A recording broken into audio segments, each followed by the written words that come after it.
alunas e alunos do Colégio Lusíadas, saudações geográficas. Estamos no nosso primeiro vídeo que a escola pediu para disponibilizar para vocês, para que a gente consiga superar essa crise aí que a humanidade como um todo está vivendo e nós juntos. Eu não estava preparado, vocês ainda têm um pouquinho de sorte que eu gravei o do pré-ENEM antes desse que eu gravei agora para o terceiro ano, ok? E tá cheio de defeitos, vocês vão me retornando aí, mas tenho certeza que ele está sendo feito da melhor maneira que eu consigo, ok? Esse material é apenas comentários sobre os exercícios da apostila 1, no blog da escola tem o resumo da teoria, que eu já disponibilizei para você, toda a apostila 1 está disponibilizada, exceto o assunto cartografia, ok? E a partir de hoje, cada vídeo de no máximo 30 minutos, com um grupo de exercícios, combinado? Vamos para o primeiro bloco hoje, que é o módulo 3. Vamos lá? Sugiro que vocês coloquem no modo tela cheia para dar resolução, aí fica bom, ok? Olha aqui, módulo 3, está vendo aqui em cima, módulo 3, capitalismo e socialismo, tá bom? Capítulo 2 da apostila, beleza? Página 180, agora você não vai mais me ver, você só vai ver a apostila, ok? Um por um nós vamos resolver os exercícios. Suponho que você já tenha tentado, não é isso? Para que a gente conclua essa tarefa dentro dos 30 minutos que a escola sugeriu para cada vídeo, vamos nos ater aos exercícios, portanto, da série branca nesse vídeo, tá? 41, 42, 43, 44, 46, 47, 52, 55. Depois eu faço da série amarela, combinado? Então vamos lá. O primeiro exercício, 41, da Unesp. Processo de mundialização do sistema capitalista sempre esteve apoiado na difusão das políticas econômicas e na constituição de determinadas lógicas geopolíticas e geoeconômicas de organização do espaço mundial. Constituem-se em política econômica e lógica capitalista de ordenamento do espaço mundial do período atual. Então veja, keynesianismo é pós-Segunda Guerra Mundial. O Keynes, John Maynard Keynes, um economista que ficou muito famoso após a crise de 29, ele não faz parte, o keynesianismo não faz parte da realidade do capitalismo atual. De qualquer maneira, ele ainda é vivo na forma das sociais-democracias, tá? Ele entendia o liberalismo, que é a lógica do capitalismo. No entanto, ele entendia também que os governos eles tinham a obrigação de intervir na economia, que o liberalismo não admite isso, essencialmente, ao menos, em momentos de crise. Se você analisar o que está acontecendo hoje no Brasil e no mundo, tá? Nós estamos ressuscitando Keynes. Governos ultraliberais estão praticando intervencionismo econômico, programas sociais, ou seja, parece o estado do bem-estar social. Ok? Mas que não faz parte da lógica da globalização. Colonialismo, você já sabe, é a lógica do 15 a 18, tá? Veja, ele fala assim, política econômica, desenvolvimentismo. Ele fugiu ao tema, o desenvolvimentismo ele não faz parte dessa conjuntura. Neocolonialismo é final do 19, tá?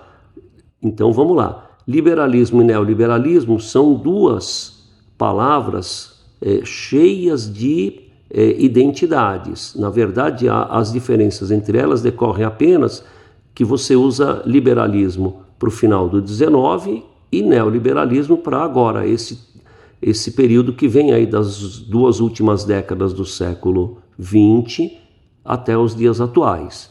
Então, basicamente, o neoliberalismo é o liberalismo do século XXI. E daí? E daí que hoje existem coisas que não existiam no século XIX. A lógica da globalização, ela está alicerçada na revolução tecnocientífica, na facilidade da transmissão de dados, na facilidade da abertura de empresas em outros lugares, outros países, né, do outro lado do planeta, na facilidade de gerenciamento em rede e coisas inimagináveis no século XIX, ok? Mercantilismo é a lógica do capitalismo da virada aí a partir do século XV, tá? Descolonização é um processo que ocorreu a partir da Segunda Guerra Mundial na Ásia e na África. A gente usa essa palavra para se referir àquela situação, tá? Liberalismo é 19, imperialismo já falei antes. Então, melhor resposta, a letra C. Pergunta 43 da PUC, toma cuidado que ele está pedindo a incorreta. A economia de mercado gera e acentua conflitos entre capital, trabalho e renda, com reflexos positivos e negativos, como tudo, né? Então ele pede entre as consequências desse processo no campo, tá? Então quando ele fala campo, nós estamos entendendo área rural, ok? Pede a incorreta. Vamos lá. Já está respondido porque essa aula aqui, ela primeiro eu já havia preparado para vocês, né? De qualquer maneira, nas próximas eu vou deixar sem a marcação, mas eu estou supondo que você já tentou, tá bom? Veja, a A, a B e a C, ele está falando realidades do mundo atual. As transformações tecnológicas e do trabalho geram a necessidade de uma maior e contínua qualificação. As tecnologias substituem principalmente o trabalho repetitivo, o trabalho não qualificado. Então, se a pessoa não se qualificar, ela tem uma grande chance de ser substituída por uma tecnologia e perder a renda. Letra B, a adoção de tecnologias apropriadas pode amenizar impactos nos recursos hídricos e sobre o solo, pedológicos.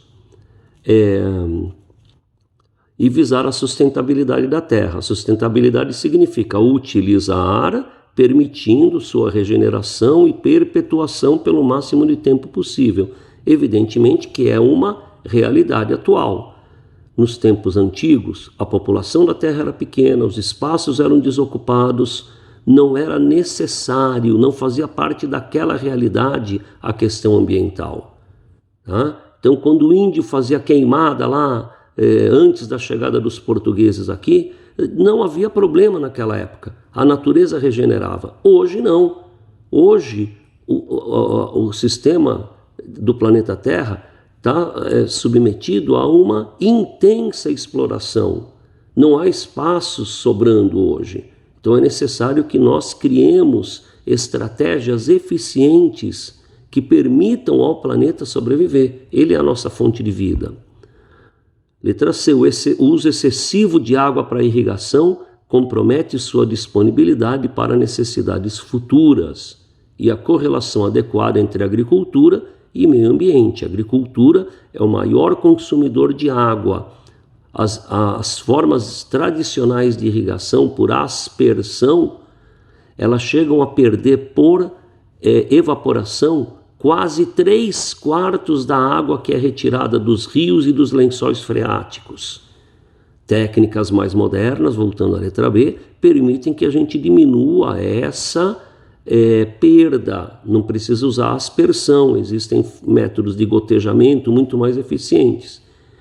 Outra coisa, a utilização das transformações tecnológicas, né? É você ter a capacitação, chamar um profissional que seja capaz de dizer não precisa irrigar o dia inteiro, basta irrigar 10 minutos, 2 vezes por dia, ele vai saber cada situação. Verdadeira letra C.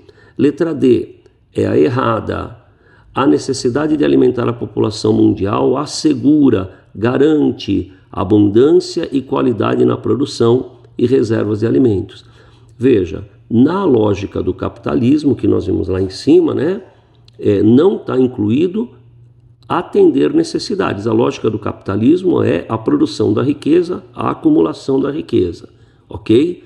Mas para que isso aconteça é necessário que haja o consumo.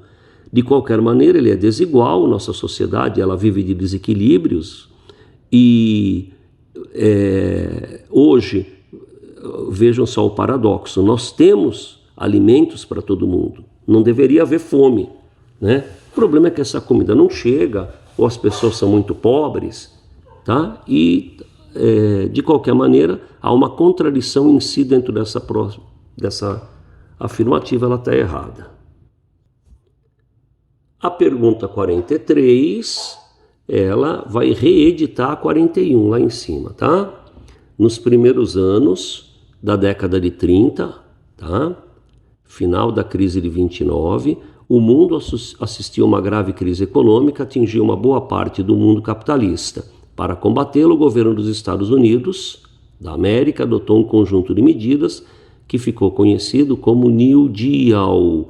Lá em cima, tá? Foi um momento keynesiano do governo americano, que está se repetindo hoje por conta da crise econômica em função da diminuição de atividade econômica, do isolamento que as pessoas estão sendo impostas, né? A atividade econômica está parando, vários setores estão ganhando muito, mas eles são percentualmente pequeno, um número pequeno.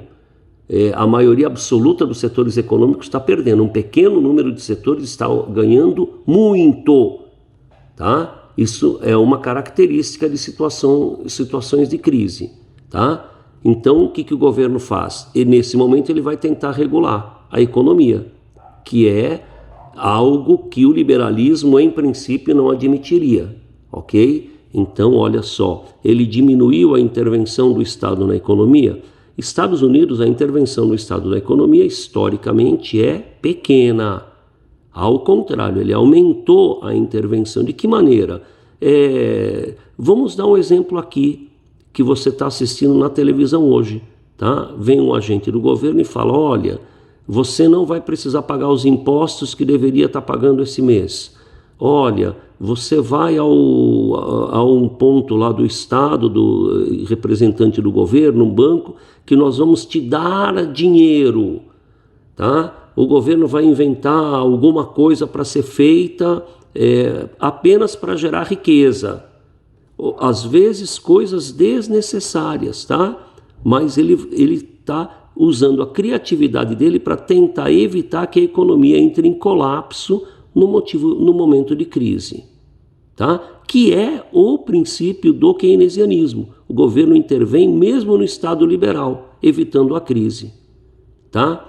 Retirou a presença do Estado da economia? Olha, praticamente repetiu a letra A presença do Estado na economia americana não é grande, ela foi aumentada durante esse período de pós-crise. Tornou a economia americana mais liberal? Ao contrário, o liberalismo ele prevê a não intervenção do Estado. Ele diminuiu o liberalismo. O liberalismo é alicerçado na livre concorrência. Se o governo ajuda um ou ajuda outro, ele está prejudicando o princípio da livre concorrência. Ok? Falso. Vamos lá para cima. Finalmente, a letra E provocou a quebra da Bolsa de Valores. Veja, a pergunta é: conjunto de medidas adotadas pelo governo americano que ficaram conhecidas como New Deal, tá? Elas foram justamente para conviver com a queda da Bolsa de Valores e não para provocar essa queda. Então, falsa a letra E, ok? Pergunta 44, apesar do texto ser longo, vale a pena ler, porque aí a gente acaba logo com essa história de New Deal, keynesianismo, né? E ainda toca no assunto Segunda Guerra. Por que Estados Unidos gosta de guerra? Eles são ruins, né? Então vamos lá. A depressão econômica gerada pela crise de 29 teve no presidente americano Franklin Delano Roosevelt um de seus vencedores. Ele era presidente logo após a crise, em 33, tá? Ele atravessou o pós-crise, que normalmente é um momento perigoso, é um momento ruim para governos, e a guerra, a guerra é 39 a 45. Repare que ele ficou 12 anos, tá? 13 mandatos, ele não concluiu porque morreu, Tá bom? Pode, lá pode, pronto. Não acontece, mas não é proibido. Então, vamos lá. O que aconteceu? Então, ele foi um dos vencedores. O primeiro passo você já lembra. New Deal foi o nome dado a uma série de projetos do governo federal, presidente Roosevelt, implantados nos Estados Unidos para recuperar o país a partir da intensificação da prática da intervenção e do planejamento estatal na economia, ok? Que não é comum nos Estados Unidos, lá tudo é privatizado, né? A regra lá é privatizar e não o Estado resolver. Bom, continua. Juntamente com outros programas de ajuda social, o New Deal ajudou a minimizar os efeitos da depressão de 33. Vitória para o presidente, em exercício. Bom, esses projetos federais geraram milhões de empregos para os necessitados, embora parte da força de trabalho norte-americana continuasse desempregada em 40. Ok? Já rolava a Segunda Guerra, Estados Unidos ainda não tinha participado diretamente. E agora? Aí vem a sorte da Segunda Guerra Mundial. Vamos ler um pouquinho. A entrada do país na Segunda Guerra Mundial, no entanto, provocou queda na taxa de desemprego e fez crescer radicalmente a produção industrial. Claro, Estados Unidos foi um dos grandes fornecedores de armas para a Segunda Guerra. Tá? E ele não sofreu os bombardeios. A guerra foi em outros lugares, ela não foi nos Estados Unidos, foi na Europa, foi na Ásia, foi no norte da África. Tá? Mas a exceção de Pearl Harbor, né, Estados Unidos não foi bombardeado. Então ele não teve destruição e teve uma grande participação na venda de armas. Então a indústria americana gerou muito emprego, gerou muita exportação para que os outros países fizessem a guerra. Ao final dessa guerra, o desemprego nos Estados Unidos tinha sido drasticamente reduzido. Vejam só que coisa interessante. Aí vem a pergunta, ok? Tá? Com base no texto, conclui-se, como o gabarito é A, vamos fazer de baixo para cima. A intervenção de Roosevelt coincidiu com o início da Segunda Guerra? Negativo, ele já vinha desde o início da década de 30 com a intervenção econômica. Ok? Falso. A guerra foi a cereja do bolo, tá bom? O desenvolvimento da indústria bélica incentivou o intervencionismo de Roosevelt e gerou uma corrida armamentista. Corrida armamentista é o pós-Segunda Guerra Mundial, tá? Após a URSS ter se consolidado como potência, o que só aconteceu após a Segunda Guerra. Até então a União Soviética não era tida como uma grande potência e nem como ela era uma rival dos Estados Unidos, mas não uma inimiga, como aconteceu a partir da Segunda Guerra, ok? Tanto que lutaram juntos na Segunda Guerra. Alguma afinidade tinha que ter. Falso. Letra C. Os programas de ajuda social implantados na administração de Roosevelt foram ineficazes. Ora, o texto diz exatamente o contrário, tá? Falso. Pronto, gabarito letra A, para a gente não perder tempo, né? É o certo.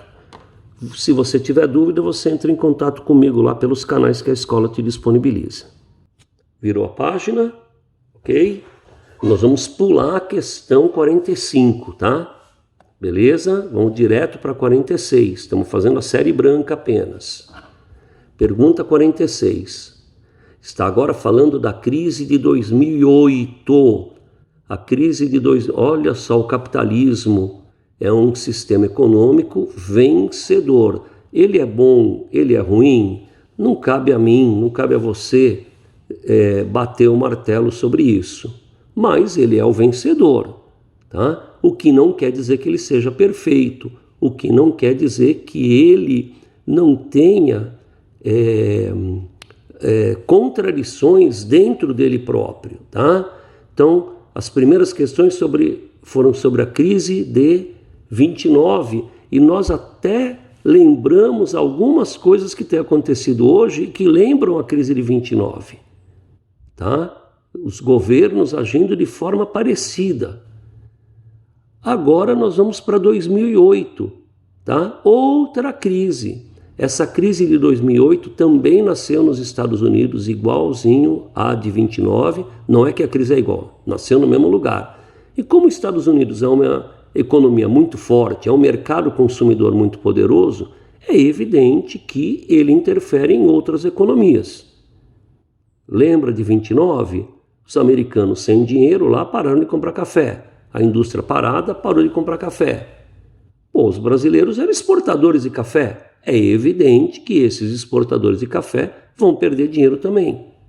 Ok? E assim vão demitir, os demitidos vão ou passar fome ou depender de programas do governo. E assim a crise vai se estruturando. A crise de 2008 foi uma crise bancária. Foi uma crise diferente da 29, que foi uma crise de superprodução. Tá? Não esqueça que superprodução pode ser produziu muito ou também pode ser consumiu pouco. Ou seja, é um desequilíbrio entre o que foi produzido e a capacidade de consumo daquele momento. Essa crise de 2008 não, foi quebradeira de banco. Ok? Da mesma maneira, veja o banco. Não cabe a nós discutirmos, dá para viver com banco, dá para viver sem banco, banco é bom, banco é ruim, tá? O banco está aí, o banco existe e a estrutura da maior parte das empresas e da produção rural depende desses bancos. E o próprio governo, quando você ouve dizer assim, o governo está endividado, você entende, o governo usa dinheiro dos bancos para poder, por exemplo, pagar o funcionalismo público, ou fazer funcionar a escola pública, ou saúde pública, ou numa situação atual, dar dinheiro para quem está desempregado, comprar a máquina de respiração e coisa parecida, ok? O produtor rural ele pede dinheiro emprestado para poder comprar semente e ele vai pagar depois que produziu, tá? A indústria, o comércio da mesma maneira. Em suma, o banco está aí, ele é uma realidade. Se o banco quebrar, o sistema capitalista vai entrar em um momento de forte desequilíbrio, que nós chamamos de crise, lembrando que crise não é um momento que todos perdem. Em qualquer tipo de crise, você tem uma minoria vencedora e as crises são fortemente concentradoras de riqueza. Tá ok? Então vamos lá. Folha de São Paulo, 2008. Estados Unidos cria uma ajuda de 200 bilhões a imobiliárias. Gigantes do mercado estão sob intervenção federal. Olha, o governo americano de novo, um novo New Deal. Keynesianismo de novo, governo americano dando dinheiro para as empresas, corretoras, tá? Aqui é corretoras imobiliárias, por tempo indeterminado. E já funcionam como se fossem estatais. Olha que delícia, uma empresa privada funcionando com dinheiro público, tá? Empresa privada tem risco. No momento que o Estado está dando dinheiro a essa empresa, ele está eliminando o risco. Ele faz parte da estrutura liberal, ok? Então vamos lá. Pergunta agora, sobre essa manchete e outras que têm sido divulgadas pela imprensa mundial e brasileira, são feitas as seguintes afirmações. Afirmativa 1. Um dos maiores defensores do neoliberalismo e do livre mercado acaba de negar seus princípios fundamentais, que é o governo dos Estados Unidos, a estrutura econômica dos Estados Unidos. Da mesma maneira que no New Deal ele volta a intervir no mercado para evitar um colapso total. Ok? Número 2. A regulação do mercado financeiro é uma forma ativa de proteger o sistema capitalista da possibilidade de um novo crack, ou seja, de um novo colapso. Veja só, o governo injetou dinheiro nos bancos para evitar uma crise, uma nova crise, tá? De banco quebrando, banco sem liquidez, né? Que as pessoas vão buscar o dinheiro que é delas, que está depositado e ele não está lá, tá? O banco não tem como pagar. Governo estatal que resolveu o problema, ok? Verdadeiro. A intervenção estatal nada mais é do que a manutenção do princípio neoliberal. Precisa ler o resto? Ao contrário, né? São conceitos que se opõem. O neoliberalismo, ele parte do princípio que o Estado tem que ser mínimo e, especialmente no que tange à economia, ele deve permanecer afastado. Ok? Keynes apregoava que não. Tá? O liberalismo tem suas virtudes, como qualquer coisa que a gente queira analisar, mas ele tem seus defeitos e nos momentos de crise, tá? O liberalismo tem que ser esquecido estou falando por Keynes, né? Não por mim, porque eu não sou dono de verdade, tá? O princípio keynesianismo. Então, esquecer o liberalismo, intervir, por exemplo, com ajuda econômica, para evitar que a crise se aprofunde, que teria uma mazela social muito mais forte. 3 falsa, 1 e 2, ok?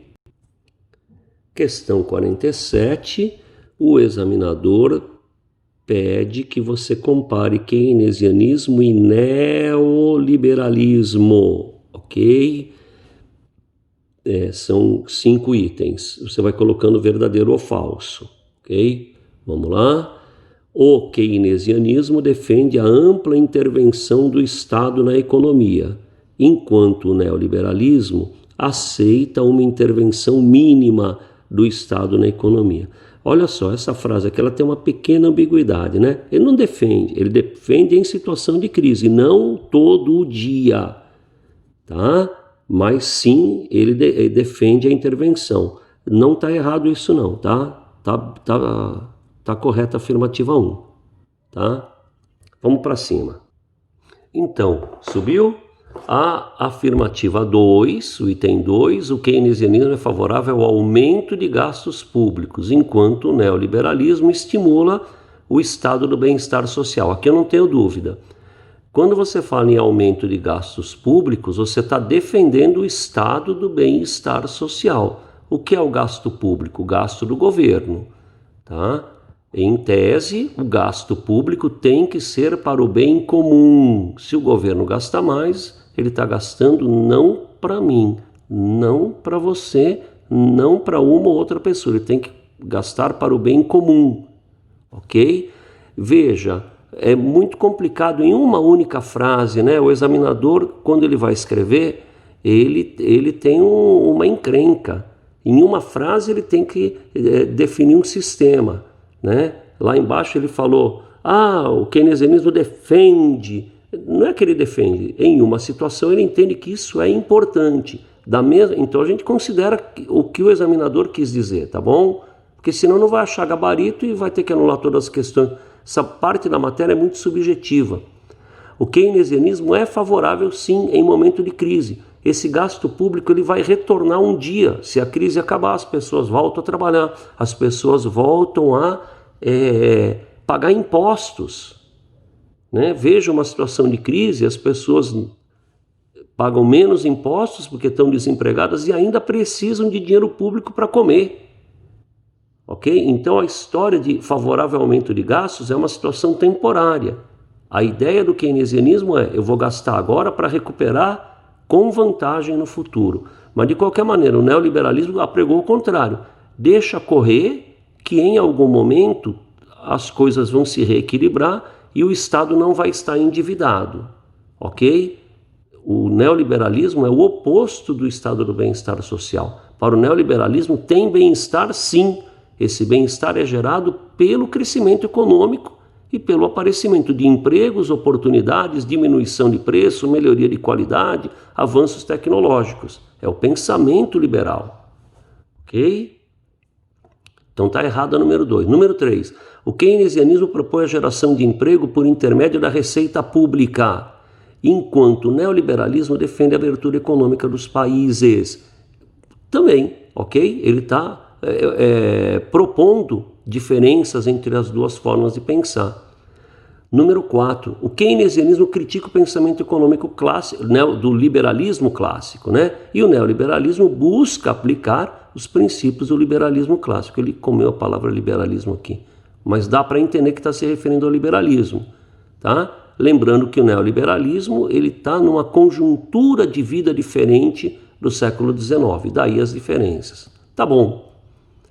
Por enquanto, a única errada é a 2.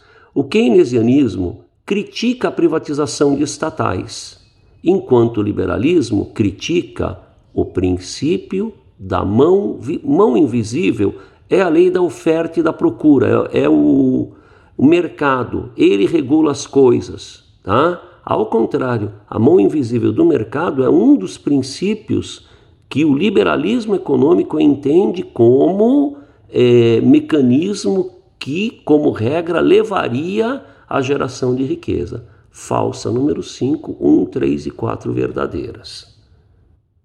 A próxima da série branca é a 52. Tá aí? Ok? É aquela de colocar verdadeiro ou falso e depois somar as verdadeiras. Essa aqui, em minha opinião, poderia ter sido a primeira do bloco, tá? Vamos lá? O capitalismo tem como principal objetivo o lucro e funciona conforme a lei da oferta e da procura, ou seja, economia de mercado. Ó, a mão invisível aqui do mercado. Isso aqui é o princípio fundamental do capitalismo. O que é que nós fazemos no dia a dia? Buscamos formas de geração e transferência de riqueza. O lucro é uma delas, né? Um filósofo criticaria severamente, né, o lucro. Ele pode, na maior parte das vezes, lucrar é fazer mal a alguém, mas para o capitalismo ele é moral, sem problema algum, tá? Para o capitalismo, hein, não esqueça disso, ao Estado cabe garantir os meios essenciais para uma sobrevivência decente, educação, saúde, emprego, aposentadoria, e essas garantias são entendidas como uma forma de redistribuição de renda. Isso é o pensamento anticapitalista, é aquilo que a gente chama aí, entre aspas, de esquerda, né? Então, se você vai aos Estados Unidos, ele não tem um sistema estruturado como o nosso, por exemplo, né? De escola pública, saúde pública, ok? Praticamente tudo lá é privatizado e funciona pela mão invisível, tá? Repare que a humanidade tem uma dificuldade muito grande para definir o certo e o errado. Estados Unidos, bem ou mal, funciona, pô. É a economia mais poderosa do planeta, né? A China é o oposto do inverso do avesso e de outra maneira tem funcionado. Mas tem defeitos muito sérios na estrutura chinesa. Mas tem na americana também, né? Ninguém pode afirmar isso é certo, isso é errado, né? A espécie humana não sabe enfrentar um vírus. Olha só, nós estamos aqui sem saber o que fazer, tá bom? Número 4. Nas relações de trabalho predomina o trabalho assalariado. O assalariado é uma realidade do capitalismo, tá? Escravo não cabe no capitalismo, escravo não consome, não gera impostos, não gera novos empregos, não gera lucro. Tá? Gera lucro escravo, mas o que ele gera, porque ele é tratado como uma mercadoria. Mas o assalariado gera muito mais e gera uma sinergia econômica importante ao liberalismo. Tá? No momento que eu trabalho, consumo e pago impostos, eu estou gerando riqueza e gerando novos impostos que o escravo não gerava.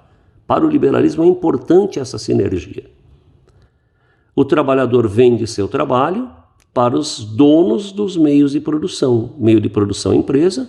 Quem é um trabalhador? É quem troca seu trabalho por dinheiro. Quem é o dono da empresa? É o que paga para alguém trabalhar e produzir a mercadoria que ele produz. É um dos princípios fundamentais do sistema capitalista.